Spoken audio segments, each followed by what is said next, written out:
Guys, welcome back to പിക്കി കപ്പിൾസിന്റെ പുതിയ വീഡിയോയിലേക്ക് എല്ലാവർക്കും സ്വാഗതം. അപ്പൊ ഇന്ന് ഞങ്ങൾക്കൊരു കല്യാണം ഉണ്ട്. അച്ഛന്റെ ഒരു ഫ്രണ്ടിന്റെ കല്യാണം ആട്ടോ. അപ്പൊ നമ്മളൊരു ക്രിസ്ത്യൻ മാരേജിന് പോവാൻ റെഡി ആയിരിക്കുകയാണ്. ഞാനും അല്ലൂസും നിഖിൽ ചേട്ടനും ഉണ്ട്. അഞ്ചു ചേച്ചി ഇല്ല. അഞ്ചു ചേച്ചി സ്ഥലത്തേക്ക് പോയിരിക്കുകയാണ്. പിന്നെ നമ്മുടെ ദിവ്യേച്ചും വലിയമ്മയും കൂടി ഉണ്ട് കേട്ടോ. അപ്പൊ കല്യാണം വരുന്നത് മതിലകത്താണ്. അപ്പൊ ഒരുപാട് നാളെ ഒരു ക്രിസ്ത്യൻ വെഡിങ് കൂടിയിട്ട് അപ്പൊ ഭയങ്കര ഒരു ആഗ്രഹം പോണെന്ന്. പിന്നെ എന്തായാലും ബിരിയാണി ഉണ്ടാവുമല്ലോ. പിന്നെ അത് കഴിഞ്ഞിട്ട് നമുക്ക് കുറച്ച് പരിപാടികളുണ്ട്. കൊടുങ്ങല്ലൂരൊക്കെ പോകാനും കുറച്ച് സാധനങ്ങളൊക്കെ വാങ്ങിക്കാനൊക്കെ ആയിട്ട്. അപ്പൊ എന്തായാലും ഇന്നത്തെ വീഡിയോ ഞങ്ങളുടെ കൂടിയാണ്. Come on guys. അപ്പോൾ ഗൈസ്, നമ്മൾ പള്ളിയിൽ എത്തിയിട്ടുണ്ട്. പള്ളിയിൽ വെച്ചിട്ടാണ് വെഡിങ്. തൊട്ടടുത്ത് തന്നെയാണ് ഹോള് വരുന്നത്. അപ്പോൾ അല്ലൂസിനും അനൂസിനാണെങ്കിൽ ചെറുതായിട്ടും ഉറക്കമൊക്കെ വന്നു തുടങ്ങിയിട്ടുണ്ട്. ഇപ്പോൾ സമയം 11:30 അവർ ഇറങ്ങുന്ന സമയമായിട്ടില്ല. എന്നാലും കാറിൽ കയറിയിട്ടുണ്ടെങ്കിൽ ഒരു ഉറക്കം പതിവാണ്. അപ്പോൾ ഹോളൊക്കെ അടിപൊളിയായിട്ട് ഡെക്കറേറ്റ് ചെയ്തിട്ടുണ്ട്. ഫുൾ ഫ്ലവർ വെച്ച് സെറ്റ് ചെയ്തിരിക്കുകയാണ്. ആ ഫ്രണ്ടിൽ നിൽക്കുന്ന കുറച്ച് കുട്ടികളൊക്കെ എന്നോട് വന്ന് ചോദിച്ചിട്ടോ, ചേച്ചി യൂട്യൂബർ അല്ലേ, പിക്കി കപ്പിൾസ് അല്ലേ എന്നൊക്കെ പറഞ്ഞിട്ട്. അപ്പോൾ അങ്ങനെ കുറച്ച് നേരം വർത്താനൊക്കെ പറഞ്ഞു. പിന്നെ കുറച്ച് നേരം അവിടെ ഇരുന്നു. ചെക്കനും പെണ്ണൊന്നും എത്തിയിട്ടുണ്ടായിരുന്നില്ല. അപ്പോൾ ഞങ്ങൾ വിചാരിച്ചു ഫുഡ് കഴിച്ചിട്ട് റിലാക്സ് ആയിട്ട് വന്നിരിക്കുകയെന്ന് വിചാരിച്ചു. തൊട്ടപ്പുറത്ത് തന്നെയാണ് ഫുഡ് കൊടുക്കുന്നത്. അപ്പോൾ ഫുഡ് നല്ല അസല് ചിക്കൻ ബിരിയാണിയും പിന്നെ അതേ പപ്പടം ഇങ്ങനെ നൈസായിട്ട് അരിഞ്ഞൊക്കെ വെച്ചിട്ടുണ്ട്. കച്ചമ്പറും അച്ചാറും ഉണ്ടായിരുന്നു കേട്ടോ. എന്തായാലും 2 പേര് നല്ല കുട്ടികളായിട്ട് ഇരിക്കുന്നുണ്ട്.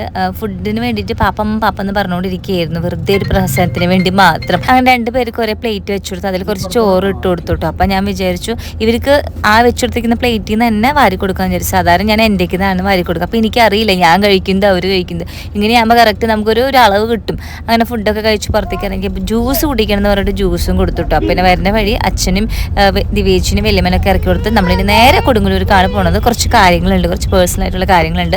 അതൊക്കെ ചെയ്യാനായിട്ടാണ് പോണത്. അപ്പോൾ പോണ വഴിക്ക് ഞാൻ വെല്ലേച്ചിനെയും കുഞ്ഞാവനെയും പിക്ക് ചെയ്തിട്ടുണ്ട്. അവർക്ക് കൊടുങ്ങല്ലൂർ ആവശ്യം ഉണ്ടായിരുന്നു. അപ്പോൾ ചേച്ചിനെയും കുഞ്ഞാവനെയും കൊടുങ്ങല്ലൂർ ആക്കി കൊടുക്കാമെന്ന് വിചാരിച്ചു. കൈസ് എങ്ങനെയുണ്ട് ഈ ഒരു മാല? അപ്പം പുതിയതായിട്ട് വന്നതായിരുന്നു. അപ്പം എനിക്ക് ഈ പരിപാടി ഇല്ല മാല മാറ്റാന്നുള്ളത്. കഴുത്തിൽ എപ്പോഴും ഒരു ചെറിയ മാലയാണ് കിടക്കുക, അതാണ് എപ്പോഴും ഇടാറ്. പക്ഷേങ്കിൽ ഒരാഗ്രഹം കല്യാണത്തിന് വെച്ചും വിട്ടു എന്നുള്ളൂ കേട്ടോ. ഇഷ്ടമായിട്ടുണ്ടെങ്കിൽ കമൻറ്റ് ചെയ്യൂ. അപ്പോൾ ചേച്ചി കയറിയപ്പോൾ കടയിൽ നിന്ന് കയറിയപ്പോൾ ഇവർക്ക് വേണ്ട മിഠായികളൊക്കെ കയ്യിൽ പിടിച്ചിട്ടുണ്ടായിരുന്നു. അപ്പോൾ എന്താ സോറെന്ന് പറഞ്ഞിട്ടൊരു പുതിയ മിഠായിയാണ്. ആദ്യം തിന്നുമ്പോൾ ഭയങ്കര പുളിയായിരിക്കും. അതായത് നമ്മളിങ്ങനെ പല്ലിങ്ങനെ കോച്ചി പിടിക്കുന്ന പുളിയായിരിക്കും. പക്ഷെ അത് കഴിയുമ്പോൾ നല്ല മധുരം വരും കേട്ടോ. അപ്പം അതൊക്കെ തിന്നിരിക്കും. ഞങ്ങളിത് തിന്ന് കഷ്ടപ്പെട്ടിട്ടോ. അതൊരു പുളി ഭയങ്കര ഹെവി. ഇവരത് നല്ല ആസ്വദിച്ചൊക്കെയാണ് കേട്ടോ കഴിക്കുന്നത്.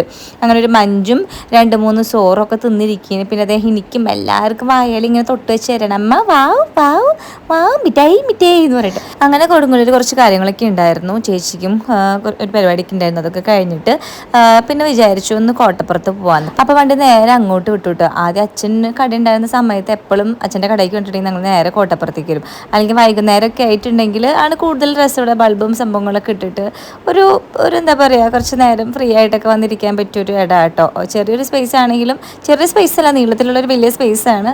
രസമാണ് ഇവിടെ വന്നിരിക്കാനൊക്കെ ആയിട്ട്. അപ്പം നമ്മളിപ്പം ആരെയും കൊണ്ട് വരുമ്പോഴാണെങ്കിൽ നമ്മുടെ കാറിൻ്റെ ബാക്കിൽ എപ്പോഴും നമ്മുടെ ലവ് ലാപ്പിൻ്റെ സ്റ്റോളർ ഉണ്ടായിരിക്കും. നമ്മുടെ ലവ് ലാപ്പിൻ്റെ ഗാലക്സി ബേബി സ്റ്റോളർ ആട്ടോ. 0 to 3 years ഉള്ള കുട്ടികൾക്ക് ഇത് യൂസ് ചെയ്യാൻ പറ്റും കേട്ടോ. ഇത് ഫോൾഡ് ചെയ്യാനും ക്യാരി ചെയ്യാനും ഈസി ആയിട്ട്. അതുകൊണ്ടാണ് എപ്പോഴും ഇത് കൊണ്ട് നടക്കുന്നത്. 5 സേഫ്റ്റി ഹാർനസ് ആണുള്ളത്. അതുകൊണ്ട് തന്നെ സേഫ്റ്റിയുടെ കാര്യത്തിൽ നമുക്ക് പേടിക്കേ വേണ്ട. മാത്രമല്ല ഇത് ഭയങ്കര സ്പേഷ്യസ് ആട്ടോ. കുഷനഡ് സീറ്റ് ആണ് വിത്ത് മൾട്ടി ലെവൽ സീറ്റ് റിക്ലൈൻ. ഇതിൽ വേണമെങ്കിൽ ഞങ്ങൾ അല്ലുവിനെയും അയിനുവിനെയും വരെ ഇരുത്തും. അങ്ങനെയല്ല, ഞങ്ങൾ 2 പേരും ഒരുമിച്ച് ഇരുത്താറുണ്ട് കേട്ടോ. ഇങ്ങനെയുള്ള സ്ഥലങ്ങളിലേക്ക് പോകുമ്പോൾ ഈ ഒരു സ്റ്റോളുകൾ ഭയങ്കര യൂസ്ഫുൾ ആണ്. ഞങ്ങൾക്കൊന്ന് ഫ്രീ ആയിട്ട് നടക്കാൻ പറ്റും. റിവേഴ്സിബിൾ ഹാൻഡിൽ ബാർ ഉള്ളതുകൊണ്ട് തന്നെ നമുക്ക് ഏത് പൊസിഷനിൽ വേണമെങ്കിലും പിള്ളേർ ഉന്തി നടക്കാൻ പറ്റും. മാത്രമല്ല ബാക്ക് റെസ്റ്റ് നമുക്ക് അഡ്ജസ്റ്റ് ചെയ്യാനും പറ്റും. എക്സ്റ്റെൻഡബിൾ കനോപ്പിയാണ്. അതേപോലെ തന്നെ ഫുഡ് റെസ്റ്റ് നമുക്ക് അഡ്ജസ്റ്റ് ചെയ്യാൻ പറ്റും കേട്ടോ, നമ്മുടെ ആവശ്യാനുസരണം. കുറേ സ്പെഷ്യാലിറ്റീസ് ഉണ്ട് കേട്ടോ. മൂവബിൾ ഫ്രണ്ട് വീലാണ് ഇതിനുള്ളത് വിത്ത് സ്വൈബൽ ലോക്ക്. ബാക്ക് വീലിൽ, അതായത് റയർ വീൽസിൽ ആന്റി സ്കിഡ് ബ്രേക്ക് ഉള്ളതുകൊണ്ട് തന്നെ പേടിക്കണ്ട കേട്ടോ, സ്പീഡ് കൂടിയിട്ടുണ്ടെങ്കിലും. ഇതിനോടൊപ്പം തന്നെ ഡിറ്റാച്ചബിൾ ഫുഡ് ട്രേ വരുന്നുണ്ട്. അതുകൊണ്ട് ബേബീസിന് ആവശ്യമായിട്ടുള്ള അവരുടെ ഫുഡ്, ജ്യൂസ് സംഭവങ്ങളൊക്കെ അതിൽ വെച്ച് കൊടുക്കാം കേട്ടോ. ബാക്ക് പോക്കറ്റ്, അതേപോലെ സ്പേഷ്യസ് ബാസ്ക്കറ്റ് വരുന്നുണ്ട് കേട്ടോ. നമ്മുടേത് ആവശ്യമായിട്ടുള്ള തിങ്സുകളൊക്കെ നമുക്ക് അതിൽ സൂക്ഷിക്കാവുന്നതാണ്. പിന്നെ ഏറ്റവും വലിയ പ്രത്യേകത എന്ന് വെച്ചിട്ടുണ്ടെങ്കിൽ ഫോൾഡ് ചെയ്യാൻ ഭയങ്കര സുഖമാണ്. ആവശ്യം കഴിഞ്ഞാൽ ഇതേപോലെ സിമ്പിളായിട്ട് ഫോൾഡ് ചെയ്യാം. നമുക്കത് വണ്ടിയിൽ കൊണ്ട് എടുത്തേക്കാൻ പറ്റും കേട്ടോ. അപ്പോൾ ഈ പ്രൊഡക്റ്റിൻ്റെ ലിങ്ക് ഞാൻ എന്തായാലും താഴെ കൊടുക്കാം. നിങ്ങൾക്ക് ഇതേപോലെ പുറത്തൊക്കെ പോകുമ്പോൾ എന്തായാലും യൂസ്ഫുൾ ആയിരിക്കും. മോളിലോ പാർക്കിലോ ഒക്കെ പോകുമ്പോൾ. ഞാനിപ്പോൾ എന്തായാലും ഓരോ ചായ കുടിച്ചിട്ട് നേരെ വീട്ടിലേക്ക് വിടട്ടെ കേട്ടോ. അങ്ങനെ അവിടെ കുറച്ച് നേരം ഇരുന്ന് ഞങ്ങൾ തിരിച്ച് വീട്ടിൽ പോകാം കേട്ടോ. അപ്പോൾ വൈകുന്നേരം ചെറിയൊരു പ്ലാൻ ഉണ്ട്, സിനിമയ്ക്ക് പോയാലൊന്നും. കൂലി കണ്ടിട്ടുണ്ടായിരുന്നില്ല ഇത്ര നാളായിട്ടും.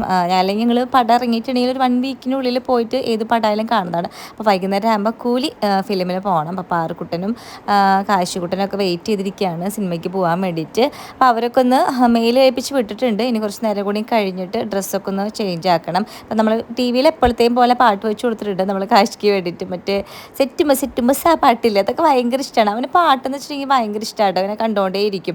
ഇവന്മാർക്ക് അത്ര വലിയ താല്പര്യമില്ല ടി വി കാണാനായിട്ട്, ഫോൺ കണ്ടുകൊണ്ടിരിക്കും കേട്ടോ. അപ്പോൾ എൻ്റെ മുഖത്ത് കുറേ ബൾബുകളൊക്കെ പൊന്തിയിട്ടുണ്ട്, നല്ല വേദന എടുക്കുന്നുണ്ട്. ഇപ്പം അടുത്ത് ഇത്ര വലിയ കുരു വന്നിട്ടില്ല, അതൊരു ഭയങ്കര വേദനയും എന്തോ പോലെ ഫേസിൽ. 9:50 പടം. അപ്പോൾ സാധാരണ ഞങ്ങൾ സിനിമയ്ക്ക് പോകുമ്പോൾ ഒന്നില്ലെങ്കിൽ പുറത്തുനിന്ന് ഫുഡ് കഴിച്ചിട്ട് പിന്നെ നേരെ സിനിമയ്ക്ക് പോവാണ് പതിവ്. ഇപ്രാവശ്യം അച്ഛനും അമ്മയില്ലേ, അമ്മയ്ക്ക് ഒന്നാമത് വയ്യാതിരിക്കുകയായിരുന്നു. അപ്പോൾ കൂലിയാണെങ്കിൽ ഈ ആഴ്ച തന്നെ പോയി കാണും, അല്ലെങ്കിൽ കൂലി ചേഞ്ച് ആവുമെന്നൊരു പേടി, കാരണം പടം മാറുമെന്ന്. പിന്നെ രജനീകാന്തിൻ്റെ പടമല്ലേ, അപ്പോൾ കാണാനായിട്ട് ഭയങ്കര ഇൻട്രസ്റ്റ് ഉണ്ട്. അപ്പോൾ 2 ചേട്ടന്മാരും ജിമ്മിന് പോയിട്ട് വേഗം വീട്ടിലെത്തിയിട്ടുണ്ട്. നമ്മൾ അഞ്ചു ആണെങ്കിൽ നാളേക്ക് പാറുവിന് വേണ്ട കുറച്ച് സാധനങ്ങൾ അരിഞ്ഞ് വെക്കാം കേട്ടോ. കാരണം വേറെ ഒന്നല്ല, നമ്മൾ സിനിമയ്ക്ക് പോയിട്ടൊക്കെ വന്നിട്ട് ലേറ്റ് ആവില്ലേ. അപ്പോൾ പിറ്റേ ദിവസം എണീക്കാൻ ലേറ്റ് ആയിട്ടുണ്ടെങ്കിൽ കുറച്ച് സീനായിരിക്കുമല്ലോ അവൾക്ക് ലഞ്ചും ടിഫിനൊക്കെ റെഡി ആക്കേണ്ട കാര്യം. അപ്പോൾ ഇവർക്ക് വേണ്ടിയിട്ട് മുട്ടൊക്കെ വെച്ചിട്ടുണ്ടായിരുന്നു. ഒരു ജിമ്മിന് പോകുമ്പോൾ നമ്മൾ മുട്ട വയ്ക്കും. അതിന് ദിവസം ഉച്ചയ്ക്ക് ഉറങ്ങിയിട്ടുണ്ടായിരുന്നില്ല കേട്ടോ. അതുകൊണ്ട് തന്നെ ഈ ഒരു സമയമായപ്പോഴേക്കും 7:45 അങ്ങോട്ട് ആയപ്പോഴേക്കും അവൻ ഉറക്കായി. അപ്പോൾ ഞാൻ ആ ഒരു തക്കത്തിനുള്ളിൽ പോയിട്ട് ഡ്രസ്സൊക്കെ മാറിയിട്ട് വന്നിട്ടുണ്ടായിരുന്നു. എന്നിട്ട് അവൻ എടുത്തിരിക്കുകയാണ്. അതിനിടയിൽ ഞാൻ ഫുഡും കഴിച്ചു. പിള്ളേരെല്ലാവരും ഡ്രസ്സ് മാറ്റിയിട്ടുണ്ട്. ഇനി 5 മാത്രം ഡ്രസ്സ് മാറാനുള്ളൂ. നമ്മൾ വീട്ടിൽ നിന്ന് ഫുഡ് കഴിച്ചിട്ടാണ് പോണത്. പിന്നെന്താണ്, ഇവന് ഇനി എണീറ്റിട്ടുണ്ടെങ്കിൽ ഇനി ഉറങ്ങൂല. പക്ഷേ ഈ ഉറക്കം കണ്ടിന്യൂ ചെയ്തിട്ടുണ്ടെങ്കിൽ നമുക്ക് നല്ല രീതിയിൽ ഇരുന്നിട്ട് സിനിമ കാണാൻ പറ്റും. അപ്പോഴേക്കും എണീക്കില്ലേ എന്നാണ് എൻ്റെ പ്രാർത്ഥന. ഏട്ടനും എത്തിയിട്ടുണ്ട്. ഏട്ടൻ്റെ ഫുഡ് കഴിക്കുകയാണ്. ഇവർ ജിമ്മിന് പോയിട്ട് വന്നിട്ടുണ്ടെങ്കിൽ ഇവർക്ക് എന്താ പറയുക, സ്പെഷ്യൽ ഫുഡ് ഒക്കെയാണ്. ഇവർ ചോറ് കഴിക്കില്ല. എങ്കിൽ ചേട്ടൻ ചോറ് കഴിക്കട്ടെ, ചേട്ടൻ ചോറ് കഴിക്കില്ല. ചേട്ടൻ വേറെ ചപ്പാത്തിയാണ് കഴിക്കുക. പിന്നെ ചേച്ചി അനിയനും കൂടിയും കാര്യമായിട്ടുള്ള എന്തോ ഡിസ്കഷനിലാണ്, എന്തൊക്കെയോ കാര്യങ്ങളൊക്കെയാണ്. ഇവരിങ്ങനെ കുറേ ടെക്നിക്കലി അല്ലെങ്കിൽ യൂട്യൂബ് അങ്ങനെ സംഭവങ്ങൾ, എന്താ പറയുക, സംസാരങ്ങളൊക്കെ ഇവർ ഭയങ്കര ഹൈടെക് സംസാരങ്ങളൊക്കെ ആയിട്ടോ. അപ്പോൾ അല്ലിക്കുട്ടൻ ഡ്രസ്സൊക്കെ മാറിയിരുന്നപ്പോഴാണ് അല്ലിക്കുട്ടൻ പുതിയതായിട്ടൊരു പരിപാടി ഒപ്പിച്ചിരിക്കുന്നത്. വേറെ ഒന്നല്ല, അവരെ എപ്പോൾ പുറത്തേക്ക് പോകാൻ നിൽക്കുമ്പോൾ അവൻ എന്താ പറയുക, അവന് ബാത്റൂമിൽ പോകണം. അവൻ പാമ്പേഴ്സിൽ കാര്യം സാധിച്ചിട്ടുണ്ട് കേട്ടോ. അപ്പോൾ ഞാൻ പറഞ്ഞ പോലെ തന്നെ സംഭവിച്ചിട്ടുണ്ട്. ഐനൂസ് ആ ചാൻസിന് എണീറ്റിട്ടുണ്ട്. ഞാൻ കൊണ്ട് കെടുത്താൻ നോക്കിയതായിരുന്നു, എനിക്ക് മുടിയും കാര്യങ്ങളും പാലും കുപ്പിയൊക്കെ കഴുകിയത് എടുത്ത് വയ്ക്കാൻ വേണ്ടിയിട്ട്. അപ്പോഴേക്ക് അവൻ എണീറ്റു. ഇനിയിപ്പോൾ കണക്കാണ്, ഇനിയിപ്പോൾ ഒന്നും ഉറങ്ങൂല്ല. ഞാൻ ആശ്വസിച്ചിരിക്കുന്നു, ഭാഗ്യം അവൻ ഉറങ്ങി. അപ്പം എന്തായാലും സിനിമ ഒരാളെങ്കിൽ ഉറങ്ങിയ സ്ഥിതിക്ക് ഒരാൾക്കെങ്കിലും വരെയായി കാണാൻ പറ്റുന്നത്. വലിയ കുഴപ്പമൊന്നും ഉണ്ടാവാറില്ല സിനിമയ്ക്ക് പോകുമ്പോൾ. പക്ഷേ എപ്പോഴാണ്ടൊക്കെയോ കുറച്ച് ദിവസം കുഴപ്പങ്ങളൊക്കെ ഉണ്ടാക്കിയിട്ടുണ്ട്. എന്നാലും ഞങ്ങൾക്കൊരു സേഫ്റ്റിക്ക് വേണ്ടിയിട്ട് ഇവർ ഉറങ്ങുന്നതാണ് നല്ലത്. അപ്പോൾ പാറുക്കുട്ടനെ ഞങ്ങൾ കൊണ്ടുപോകണില്ല, പാറുക്കുട്ടനെ ഉറങ്ങിയതായിരുന്നു. ഞങ്ങൾ ഇറങ്ങാൻ നിൽക്കുന്ന തക്കത്തിന് അവൾ ഓടി വന്നിട്ട് സോഫയിൽ ഇരുന്നു കേട്ടോ. ഞങ്ങളെല്ലാവരും സ്തംഭിച്ചിരിക്കുകയായിരുന്നു. ഇവളെങ്ങാൻ ഞങ്ങൾ ഡ്രസ്സ് മാറിയിട്ട് നിൽക്കണ കണ്ടിട്ടുണ്ടെങ്കിൽ എന്തിനാ എങ്ങോട്ടാണെന്നൊക്കെ ചോദിക്കില്ലേ. അപ്പം അഞ്ചു കാര്യം മനസ്സിലാക്കി. ഇപ്പോൾ വരാം, കാശുകുട്ടൻ എന്തോ സാധനം വാങ്ങിച്ചിട്ട് വരാം അങ്ങനെ എന്തോ പറഞ്ഞപ്പോൾ കുട്ടി വലിയൊരു സീനുണ്ടാക്കാണ്ട് വീണ്ടും അവിടെ പോയിട്ട് കിടന്നിട്ടുണ്ട്. അങ്ങനെ അവൾ അവിടെ കിടന്നുകൊണ്ടേ ഉറങ്ങി കേട്ടോ. അപ്പോൾ അങ്ങനെ അച്ഛനമ്മനോട് ചാറ്റ ബൈ പറഞ്ഞ് ഞങ്ങൾ ഇറങ്ങി. ഇതെൻ്റെ ന്യൂ ടോപ്പാണ്. ഇതിൻ്റെ ലിങ്ക് വേണമെന്നുണ്ടെങ്കിൽ ഞാൻ താഴെ കൊടുക്കാം കേട്ടോ. നല്ല ഡ്രസ്സുണ്ട്, ഒരു വൈറ്റും ഒരു ഗ്രീൻ കളർ ഇങ്ങനെ എംബ്രോയിഡറി പോലെ വന്നിട്ട് കുറച്ച് ലൂസാണ്, ഞാൻ ഷേപ്പ് ചെയ്തിട്ടില്ല, വേഗം എടുത്തിട്ടതാണ് കേട്ടോ. അപ്പോൾ ലിങ്ക് വേണമെന്നുണ്ടെങ്കിൽ ഞാൻ താഴെ കൊടുക്കാം. എന്തായാലും വാങ്ങിച്ചോളൂ, അടിപൊളിയാണ്. അപ്പോൾ അമ്മേനോടും അച്ഛനോടും ചാച്ച ബൈ പറഞ്ഞിട്ട് ഞങ്ങളിതാ ഇറങ്ങാണ്. അമ്മയ്ക്ക് പനി വന്നിട്ട് അമ്മ കുറച്ചൊന്ന് ഒലഞ്ഞിരിക്കുക കേട്ടോ, ഡാമേജ് ആയിട്ടിരിക്കുകയാണ്. അപ്പോൾ എന്തായാലും ഞങ്ങൾ ഇറങ്ങട്ടെ. ഇന്ന് ഞങ്ങൾ ഭയങ്കര നേരത്തെയാണ്, അല്ലെങ്കിൽ നമ്മൾ ഓടിപ്പിടിച്ചിട്ടൊക്കെയാണ് നമ്മളൊരു ഫിലിമിനൊക്കെ പോവാറ്. പക്ഷേങ്കിൽ ഇപ്പോഴായപ്പിന്നെ പോണതിനൊക്കെ നമ്മൾ വേഗം കാര്യങ്ങളൊക്കെ, കാരണം പോയി നമ്മൾ ടൈമിംഗ് ഒക്കെ സെറ്റ് ആയിട്ടുണ്ട്. നമ്മൾ പിന്നെ പുറത്ത് നല്ല ഫുഡ് കഴിക്കുന്നുണ്ട്, വീട്ടിൽ നിന്നാണ് ഫുഡ് കഴിക്കുന്നത്. ഇപ്പോൾ 1.5 മണിക്കൂർ മുന്നേ നമ്മൾ തിയേറ്ററിൽ എത്തിയിട്ടുണ്ട്. മുഗൾ മാളിൽ ഡി സിനിമാസിലാണ് നമ്മൾ ഫിലിം കാണാൻ എത്തിയിട്ടുള്ളത്. അധികം പേരൊന്നും ഇല്ല കേട്ടോ. ടിക്കറ്റിൽ ബുക്കിംഗ് നോക്കിയപ്പോൾ, ബുക്ക് മൈ ഷോയിൽ നോക്കിയപ്പോൾ കുറച്ച് ടിക്കറ്റ്സ് ഒക്കെ പോയിട്ടുള്ളൂ. കാരണം ഏകദേശം എല്ലാവരും കഴിഞ്ഞല്ലോ. അപ്പം ഞങ്ങൾ അതാ വിചാരിച്ചു ഇനി നെക്സ്റ്റ് വീക്കൊക്കെ ആകുമ്പോഴേക്കും ഈ പടം ഇനി പോവേണ്ട, ചേഞ്ച് ആവണ്ടെന്ന് വിചാരിച്ചിട്ട്. പിന്നെ കൂലി കാണാൻ ഭയങ്കര എക്സൈറ്റഡ് ആണ്. അതിൽ രജനീകാന്തിന് അതേപോലെ തന്നെ സൈമണയും കാണാനൊക്കെ ആയിട്ട് ഭയങ്കര എക്സൈറ്റഡ് ആണ്. വീട്ടിൽ എനിക്ക് അങ്ങോട്ട് കൂടുതൽ ഇൻട്രസ്റ്റ് ഈ പടം കാണാനായിട്ട്. കാരണം എനിക്ക് അതിൽ നാഗാർജുനനെ കണ്ടപ്പോൾ എനിക്ക് ഭയങ്കര ഇഷ്ടമായി. ആളെ ഹെയർ സ്റ്റൈലും ആ പാട്ടും, പണ്ടത്തെ ആ പാട്ടിലെ സോണിയൊക്കെ വെച്ചിട്ട് ഇപ്പം ഇൻസ്റ്റാഗ്രാമിൽ ആ ഒരു സംഭവമൊക്കെ വരുന്നത് നല്ല രസമുണ്ടായിരുന്നു കാണാനായിട്ട്. അങ്ങനത്തെ നമ്മളിവിടെ എത്തിയിട്ടുണ്ട്. നമ്മളെത്തിയപ്പോൾ ഇവിടെ ആരുമില്ല, ഒറ്റ മനുഷ്യക്കുട്ടികൾ പോലും ഉണ്ടായിരുന്നില്ല. നമ്മളായിരുന്നു ഫസ്റ്റ്. സാധാരണ ഞങ്ങൾ അങ്ങനെ അല്ല കേട്ടോ. ഞങ്ങൾ ഇതേപോലെ സിനിമയ്ക്കൊക്കെ പോയിട്ടുണ്ടെങ്കിൽ ഞങ്ങൾ ഒരു 5 മിനിറ്റ് 10 മിനിറ്റ് ലേറ്റ് ആയിട്ടൊക്കെ കയറാം. എല്ലാവരും മുന്നിൽ കൂടെ ഇങ്ങനെ ഇത്രയധികം പിള്ളേരെ വെച്ചിട്ടാണ് കയറുക. അപ്പോൾ അവരൊക്കെ ഞങ്ങൾ നോക്കി, ഈശ്വര ഒരുപാട് പിള്ളേരും കൊണ്ടാണ് ഇവർ വന്നിട്ടുള്ളത് എന്ന് ഞങ്ങളെ സിനിമ കാണിക്കും. ഈ പിള്ളേരൊക്കെ കരഞ്ഞ് പൊളിക്കില്ലേ എന്നുള്ളൊരു ഇതിലാണ് അവരുടെ ഫേസ് ഇരിക്കട്ടെ. പക്ഷേ ഇതിലായിട്ട് അങ്ങനത്തെ ഒരു വല്ലാണ്ടൊരു സീൻ ഉണ്ടായിട്ടില്ല. അപ്പോൾ അല്ലൂസ് കണ്ടു അവിടെ എന്ത് വെച്ചിട്ടുള്ളത്, ബലൂണും ഉണ്ട്, പിന്നെ പോപ്കോണും ഉണ്ട്. പോപ്കോണൊക്കെ കുട്ടികൾക്ക് ഇപ്പം നന്നായിട്ട് അറിയാം.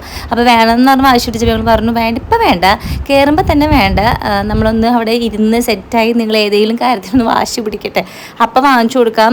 അങ്ങനെ അവരോട് പറഞ്ഞില്ല, ഞങ്ങളെ മനസ്സിലങ്ങനെയായിരുന്നു ഉള്ള രീതിയിൽ ഇരിക്കുകയാണ്. അപ്പോൾ ഞങ്ങൾ എന്തായാലും സീറ്റിലെത്തിയിട്ടുണ്ട്. ഇപ്പം പടം സ്റ്റാർട്ടാവും. നമ്മുടെ രജനികാന്തിൻ്റെ ആ ഒരു സൂപ്പർ സ്റ്റാർ രജനികാന്ത് എന്നൊക്കെ എഴുതിയിട്ടുള്ളത് പഴയ ലോകം തന്നെയല്ലേ, എപ്പോഴും നല്ല രസം ഉണ്ടായിരുന്നുണ്ട് അതൊക്കെ കാണാനായിട്ട്. ഒരു നമ്മളൊരു ഞാൻ വലിയൊരു ഫാനല്ല, പക്ഷെ എന്നാലും എനിക്കിഷ്ടമാണ്. അപ്പം ഒരാൾക്ക് ഈ ഒരു സംഭവമൊക്കെ കാണുമ്പോൾ ഭയങ്കര ഒരു ഇൻട്രസ്റ്റിങ്ങും ജസ്റ്റ് ഒരു റൊമാൻറ്റിഫിക്കേഷനും കൂടിയാണ്. ഇത്രയധികം ഏജ് ആയിട്ടും ആൾ ഇപ്പോഴും ഫിലിം ഇൻഡസ്ട്രിയിൽ നല്ല നല്ല വലിയ കഥാപാത്രങ്ങളൊക്കെ ചെയ്യുന്നില്ല. അപ്പോൾ അതൊക്കെ ഒരു ഗ്രേറ്റ് അല്ലേ. അപ്പോൾ ഗൈസ് അത്രേ ഉള്ളൂ കേട്ടോ. ഇനിയിപ്പോൾ ഈ ഒരു ഫിലിമിൻ്റെ റിവ്യൂവും സംഭവങ്ങളൊന്നും പറയുന്നില്ല, എല്ലാവർക്കും നമുക്കറിയാം. അപ്പോൾ അത്രേ ഉള്ളൂ. ഫിലിമൊക്കെ അടിപൊളിയായിട്ടുണ്ടായിരുന്നു. എനിക്കിഷ്ടമായി, നല്ലൊരു പടം, നല്ല രീതിയിൽ കണ്ടിരിക്കും ആസ്വദിക്കായിട്ട്. ഇത്രയുള്ള ഇന്നത്തെ വീഡിയോ എല്ലാവർക്കും ഇഷ്ടമാണെങ്കിൽ സബ്സ്ക്രൈബ് ചെയ്യുക, ലൈക്ക് ചെയ്യുക, ഷെയർ ചെയ്യുക, കമൻറ്റ് ചെയ്യുക. ടാറ്റാ.